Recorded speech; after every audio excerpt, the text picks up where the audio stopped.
তেতিয়াহ'লে আমাৰ এসি আৰু আমাৰ এসটি যোনটো যিমান অফিচাৰ আছে আমাৰ প্ৰমোশ্যন পাৰিও আমাৰ সিনিয়ৰ নহ'ব, আমাৰ জেনেৰেল তলতহে থাকিব লাগে, জেনেৰেল অফিচাৰ তলতহে থাকিব লাগে।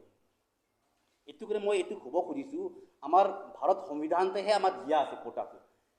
শেডিউল কাষ্ট আৰু শেডিউল ট্ৰাইব OBC যিমান ৰিজাৰ্ভেশ্যন আছে আমাৰ কনষ্টিটিউশ্যনত দিয়া বস্তু, এই কনষ্টিটিউশ্যনত দিয়া ৰিজাৰ্ভেশ্যন, এই কনষ্টিটিউশ্যনত দিয়া কোটা, এই কনষ্টিটিউশ্যনত দিয়া যোনটো এমেণ্ডমেণ্ট কৰা বস্তু, এই এমেণ্ডমেণ্ট কৰা বস্তুকে এতিয়া এভইড কৰি কিনি আসাম গভৰ্ণমেণ্টে এইটো ডাইৰেক্ট ডিচিজন লৈ কিনি কনচিকুৱেঞ্চিয়েল চিনিয়ৰিটিটো হাতাই দিয়াটো আমি Karbi student association, Dimasa student union আমি অপ'জ কৰিছোঁ। আৰু মই chief minister of Assam doctor Himanta Biswa Sarma আৰু ডক্টৰ তুৰাম ৰংহাং এইটোৱে ৰিকুৱেষ্ট কৰিব খুজিছোঁ যে যোনটো 85 এমেণ্ডমেণ্টত লিখা আছে কনষ্টিটিউশ্যনেল চিনিয়ৰিটি, এই কনষ্টিটিউশ্যনেল চিনিয়ৰিটি থাকিলে আমাৰ ST হওক, আমাৰ ST কমিউনিটি যোনটো অফিচাৰ গ্ৰুপ A কাম কৰা এইটো চাফাৰ নহ'ব।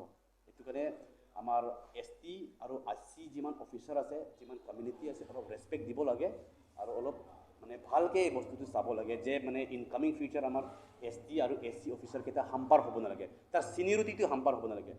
এতিয়া যোনটো গভৰ্ণমেণ্টে এতিয়া গভৰ্ণমেণ্ট অফ আসাম এতিয়া কেটছআপ ৰুল ফ'ল' কৰি আছে। কেটছআপ ৰুল ফ'ল' কৰিলে আমাৰ ST আৰু SC কেণ্ডিডেটবিলাক আমাৰ এক্সেলাৰেশ্যন প্ৰমোশ্যন নহ'ব। প্ৰমোশ্যন হ'লেও আমাৰ চিনিয়ৰিটিটো এই জেনেৰেল অফিচাৰ তলতহে থাকিব লাগে।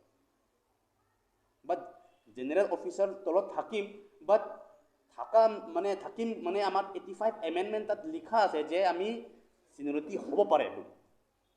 আমাৰ কনষ্টিটিউশ্যনহে আমাক প্ৰভিজন দিয়াৰ পাছত এতিয়া এই কনচিকুৱেঞ্চিয়েল চিনিয়ৰিটিটো হাতাই দিয়াটো we directly oppose the decision made by the Assam government. So' we appeal the chief minister of Assam doctor Himanta Biswa Sarma and also' the chief